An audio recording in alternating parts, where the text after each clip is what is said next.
Mabuhay! Maligayang pagbabalik sa wika-alaman at panitig karunungan na kung saan naririto kami sa inyong harapan upang magbahagi sa inyo ng kaalaman, karunungan at kalinangan hinggil sa wika at panitikan. Kaya naman, ating ihanda ang ating mga sarili at samahan mo kaming tuklasin at alamin ang natatagong yaman ng ating wikang pambansa, ang wikang Pilipino. Handa ka na bang matuto?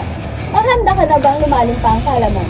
Naanyayahan ba namin makinig, mag-isip at matuto ng isang gintong tinig na nagbubuklod sa ating lahat? Ano pang hinihintay mo?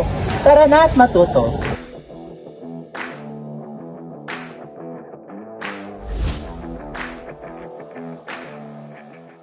Mabuhay! Hanggang ngayon ba'y nalilito ka pa rin sa tamang paggamit ng salita sa wikang Filipino? Nalilito ka pa rin ba sa pagbaybay ng mga salita? Huwag kang mag-alala dahil naririto kami upang ibahagi sa inyo ang tamang paggamit ng mga salita o paggamit ng bastong salita sa wikang Filipino. Tara, samahan niyo kami! Diyos marahay na hapon sa Indogabos. Ako si Ginoong Troy at hanggang ngayon ba'y nalilito ka pa rin sa tamang paggamit ng hagdan at hagdanan? Tara, samahan mo akong tuklasin at alamin ang kanilang pinagkakaiba. Kapag sinabi nating hagdan, ito ay tumutukoy sa baitang na binababaan at inaakyat. Halimbawa, nawalan ng balanse si Mario kaya siya nahulog sa hagdan. O kaya naman, bumaba ka riyan sa hagdan, baka ika'y mahulog.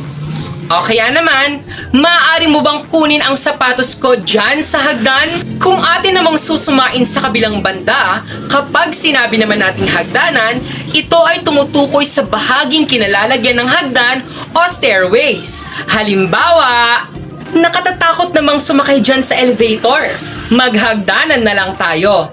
O kaya naman, masyadong matibay ang pagkakayari sa hagdanang iyan. Hindi iyan mayayanig ng lindol. At panghuli, ilagay mo ang hagdanan malapit sa bintana. Naunawaan ba natin ang ating naging talakayan? Dahil nakapagbigay na tayo ng kahulugan at tiyak na halimbawa hinggil sa pagkakaiba ng hagdan at hagdanan, ngayon, maaari ka bang magbigay ng sarili mong halimbawa? Magaling ang iyong ibinigay na halimbawa at dahil magaling ang iyong halimbawa, bigyan mo ang iyong sarili ng 3 palakpak.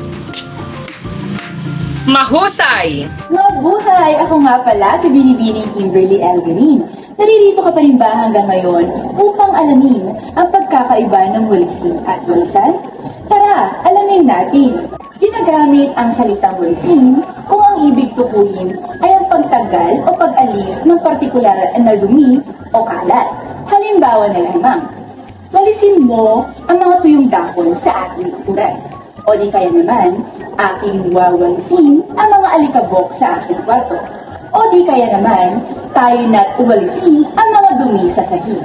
Samantalang ginagamit naman ang salitang walisan kung ang tinutukoy ay ang partikular na lugar ay marumi. Halimbawa na lamang, napakarumi ng iyong silid.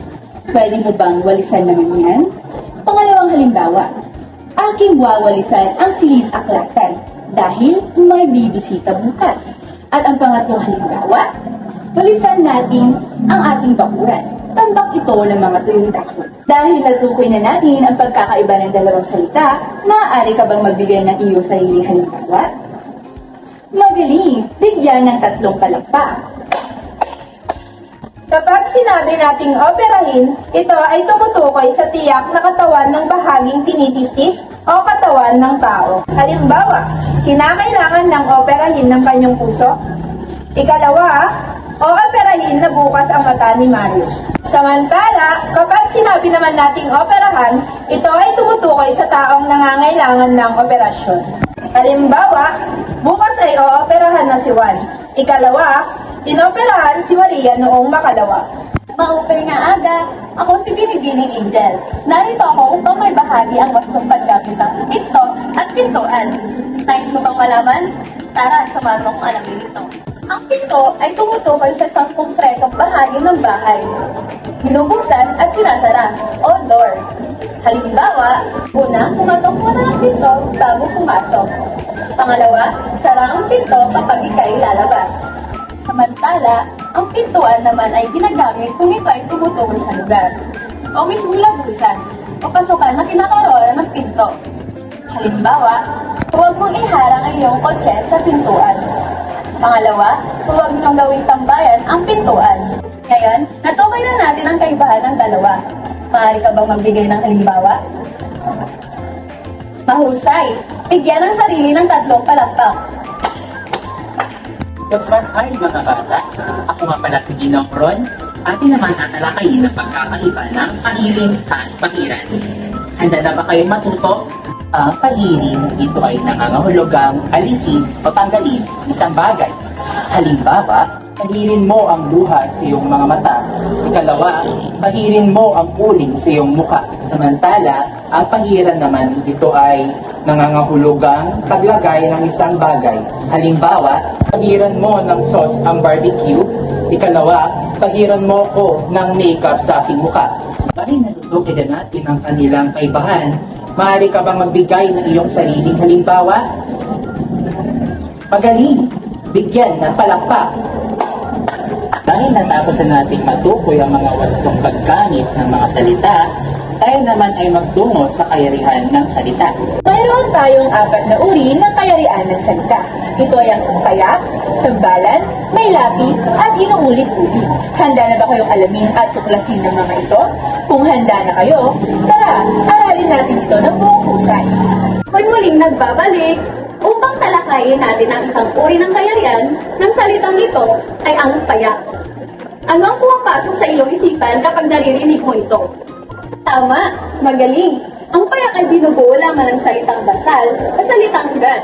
Wala itong kasamang panlapi, wala rin nagaganang paulit-ulit ng salita, at wala rin dinurugtong na isa pang salita. Halimbawa, nanay, bahay, puno, mangga, alay, ibon, babae, bulaklak, bansa, at kapwa. Naging malinaw ba ang ating talakayan? Kung maging malinaw ito sa atin, maaari ba kayo magbigay ng halimbawa? Magaling! Bigyan natin ng 3 palakpak ang sarili natin. Sa puntong ito, atin namang alamin ang tambalan. Ano ang pumapasok sa inyong isipan kapag nakikita niyo ang salitang ito? Mahusay! Dahil ang tambalan ay tumutukoy sa pagsasanib ng 2 payak na salita upang makabuo ng panibagong salita na nagtataglay ng makabagong kahulugan. Halimbawa, una, hampas lupa o mahirap. Ikalawa, balat sibuyas o maramdamin. Ikatlo, tengang kawali o nagbibingi-bingihan. Kaapat, putis labanos o maputi ang balat. Ikalima, bahaghari o arko ng kalangitan na may 8 kulay. Kaanim, kapitbahay o taong palapit ang bahay. Ikapito, matang lawin o matalas ang mata. Ikawalo, kapit-tuko o mahigpit ang pagkakakapit. Naunawaan ba ninyo ang ating mga halimbawa? Kung naunawaan ito'y, mangyaring maaari ba kayong magbigay ng inyong halimbawa? Mahusay! Kung ganon, ay bigyan ninyo ang sarili ninyo ng 3 palakpak. Dumako naman tayo sa may lapi. Maaari ba kayong magbigay ng salitang ugat at may panlapi? Magaling! Tama ang inyong ibinigay.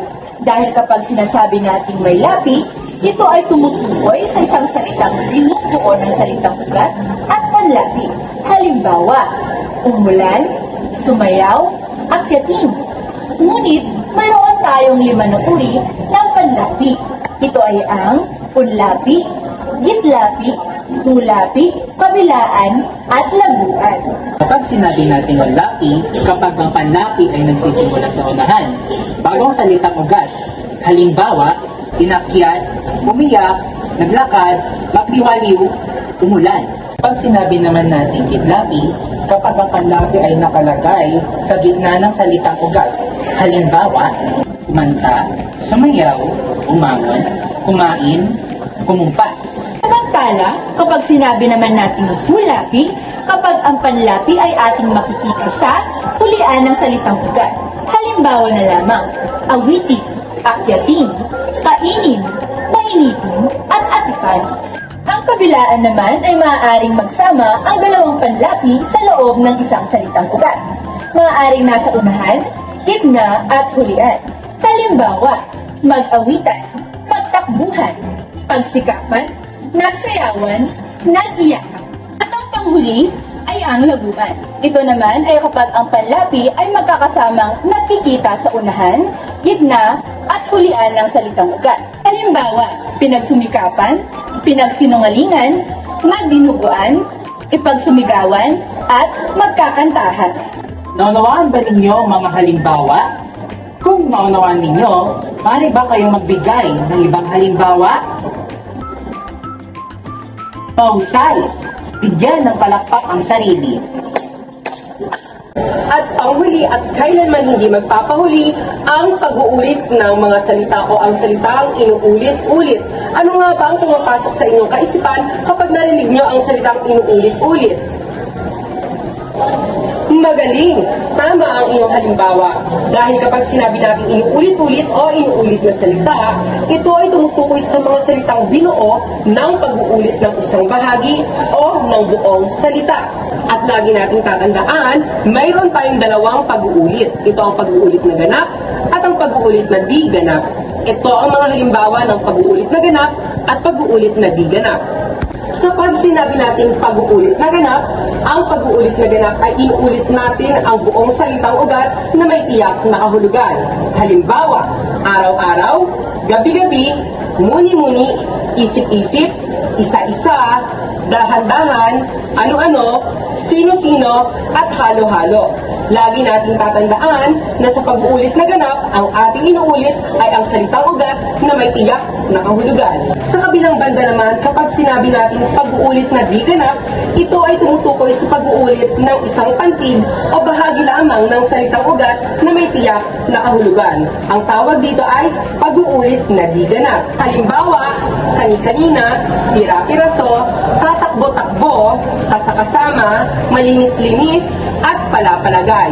Ito ang mga halimbawa ng inuulit na di ganap. Lagi nating tatandaan, kapag sinabi natin pag-uulit na di ganap, inuulit lamang natin ang bahagi ng isang salita na may tiyak na kahulugan. Naunawaan ba? Naunawaan ba ang ating naging talakayan ngayong araw? Kung naunawaan nyo, maaari ba kayong magbigay ng sarili ninyong halimbawa?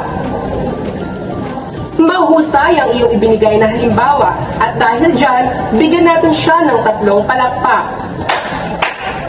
Magaling! At dito na nagtatapos ang ating talakayan hinggil sa wastong paggamit ng salita at mga kayarian ng salita.